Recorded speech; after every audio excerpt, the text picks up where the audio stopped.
kembali lagi dalam situasi perang yang berlarut-larut dalam perang mahal di dunia. Perdamaian di dunia ini jauh lebih sulit untuk diwujudkan dibandingkan dengan perang mahal di tahun 2026 ini.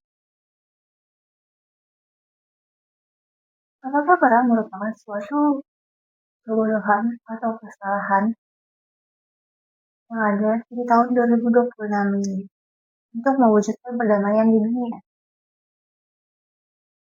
Hingga Maret 2026, dunia sedang mengalami krisis energi global yang disebabkan oleh adanya ketegangan geopolitik, terutama di Timur Tengah yang melibatkan Iran, serta mengganggu jalur distribusi minyak dunia. Hingga Maret 2026 ini, banyak sekali negara-negara yang terdampak dari perang mahal ini dan mengalami krisis energi di tahun 2026 ini, yaitu blackout di Kuba, stok BBM habis di Australia, panic buying di India, dan juga status darurat energi nasional di Filipina. Penghematan energi di Korea Selatan, serta harga energi yang melonjak mahal di Eropa karena Rusia memutus aliran gas Eropa karena ekonomi yang berat di Amerika Serikat. Negara-negara lain seperti Jepang, China, dan Korea Selatan sedang mengalami krisis pasokan listrik yang parah karena ketergantungan LNG mereka di Qatar. Status darurat krisis energi di Filipina berlaku selama 1 tahun kecuali pemerintah mencabut status tersebut, dan stok BBM di Filipina itu berlaku tinggal 45 hari lagi. Oleh karena itu, banyak sekali orang-orang yang berjalan ke kantor demi menghemat BBM. Presiden Filipina Ferdinand Marcos Jr. menyatakan bahwa status energi darurat ini diambil demi melindungi Filipina dari kelumpuhan ekonomi secara total dan memberikan wewenang khusus bagi pemerintah untuk mengatur distribusi bahan bakar secara efektif dan efisien agar sektor transportasi publik tetap berjalan. Sekjen PBB, Antonio Guterres, menyatakan bahwa ketergantungan pada bahan bakar fosil ini merupakan suatu jebakan maut, dan itu merupakan suatu peringatan krisis yang keras. Mendesak negara-negara maju untuk menolong negara-negara berkembang dan terdampak krisis sangat parah seperti Kuba agar tidak terjatuh dalam krisis kemanusiaan selanjutnya lebih dalam. Direktur Eksekutif IEA Fatih Birol menyatakan bahwa krisis di tahun 2026 ini merupakan krisis global pertama yang benar-benar mendalam.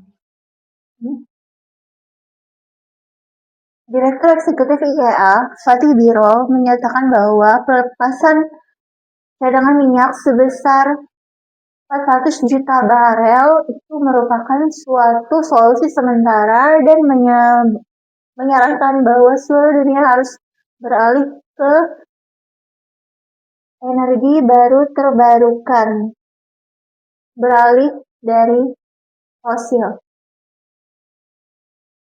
Qatar Energy menyatakan status force majeure yang menimbulkan kepanikan kepada pasokan energi di kalangan Asia dan Eropa. Status force majeure ini menyatakan bahwa Qatar Energi tidak bisa didenda ataupun dihukum karena kurangnya pasokan ke kalangan Asia dan Eropa. Asia maksudnya yaitu Jepang, Korea, dan Cina karena adanya status darurat perang dan juga kapal tanker yang tidak dapat melintas. Lonjakan harga energi yang tinggi serta inflasi yang tinggi menyebabkan negara-negara yang berkembang itu bisa terancam bangkrut karena ketergantungannya pada bahan bakar fosil. Lalu, apa solusi dari permasalahan krisis energi global yang menyebabkan negara-negara berkembang itu terancam bangkrut ya? Untuk mengatasi krisis energi global, banyak organisasi pemerintah serta pemerintahan yang menyarankan untuk beralih dari bahan bakar fosil menuju sumber energi baru terbarukan seperti yang sudah diterapkan di beberapa negara ini. PLTS terbesar di dunia terletak di Xinjiang, China, dengan kapasitas 5 gigawatt, serta PLTA yang terbesar di dunia terdapat ada di China berkapasitas 600 gigawatt, dan proyek hidrogen hijau terbarukan di wilayah Neom, Arab Saudi. Amerika Serikat sebagai produsen utama bioetanol dan biodiesel di dunia memproduksi 50% dari biogasolin dunia.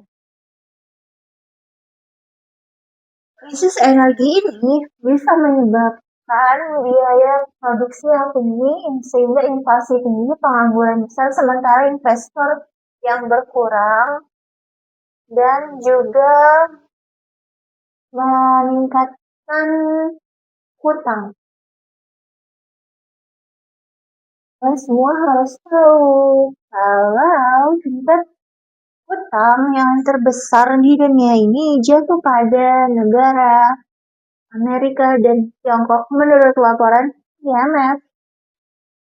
Solusi krisis energi selanjutnya yaitu melepas cadangan minyak darurat. Pada saat ini pemerintah Australia telah melakukan pertemuan kabinet darurat tentang krisis BBM di Victoria, Queensland, New South Wales, dan mereka mulai melepas cadangan minyak darurat federal mereka untuk kebutuhan domestik.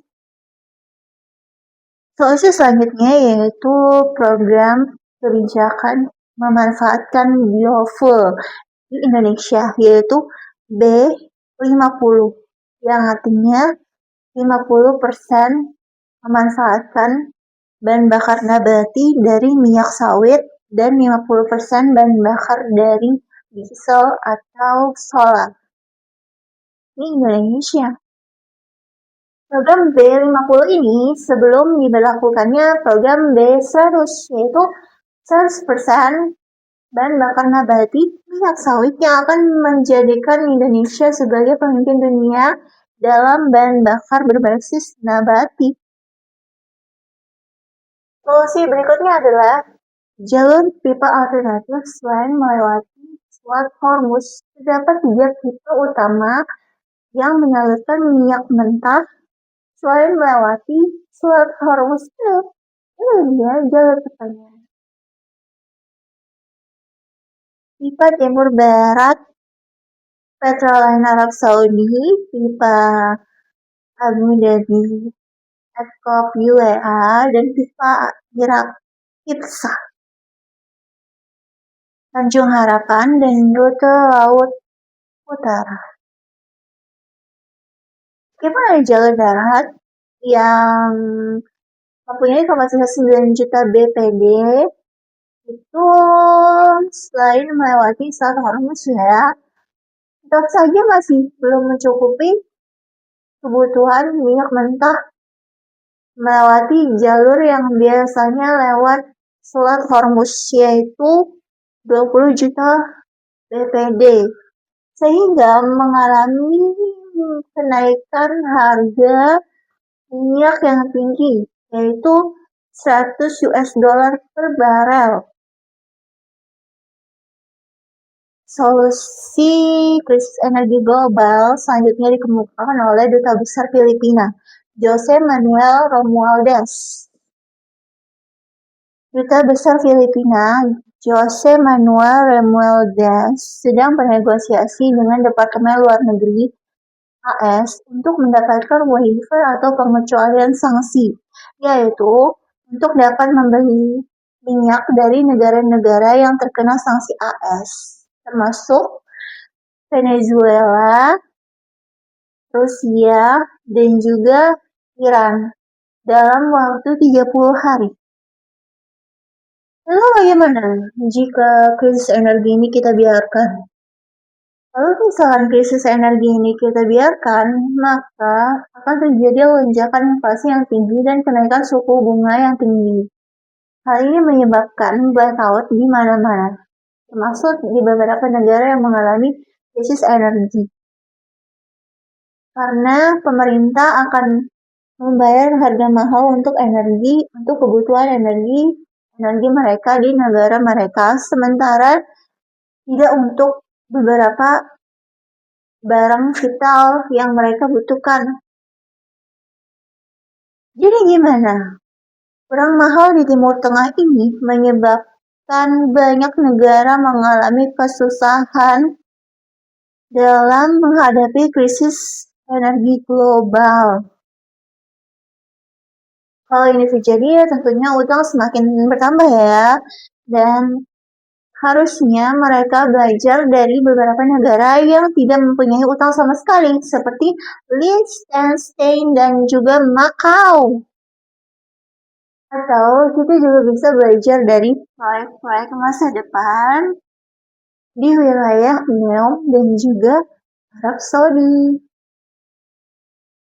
yaitu proyek hidrogen hijau yang menggunakan tenaga surya dan tenaga angin untuk mencapai masa depan tanpa emisi. Kita paham ya, menurunkan standar untuk bertahan hidup di tengah krisis energi global ini merupakan suatu keputusan yang buruk. Artinya, jika kita menggunakan energi yang lebih murah, tetapi berdampak polusi yang sangat besar di masa depan, itu merupakan keputusan yang buruk di masa mendatang dan di masa kini. Beberapa contoh keputusan buruk yang menurunkan standar demi bertahan hidup, yaitu mengganti bahan bakar menjadi batu bara, biomasa yang tidak efisien, serta endapan karbon monoksida dari solar. Contoh lainnya yaitu keputusan buruk yang sangat buruk, yaitu menggunakan bahan bakar terkotor di dunia dengan tinggi sulfur sekitar 500 ppm yang menimbulkan bencana sangat besar, yaitu bencana polusi di masa mendatang, karena jauh dari standar 50 ppm dari Euro 4 atau 5. Episode berpikir jenis 2 bersama channel. Terima kasih telah menonton video ini tanpa skip, dan jangan lupa dukung terus channel dengan like, comment, subscribe, dan share account YouTubeku @eleonora95 dan follow TikTokku @eleonora_samelia. Sampai jumpa di episode berikutnya. Tanpa rasa-rasa mendukung penjajahan dan mendukung penggunaan energi berpolusi paling kotor di dunia ya. Sampai jumpa. Assalamualaikum.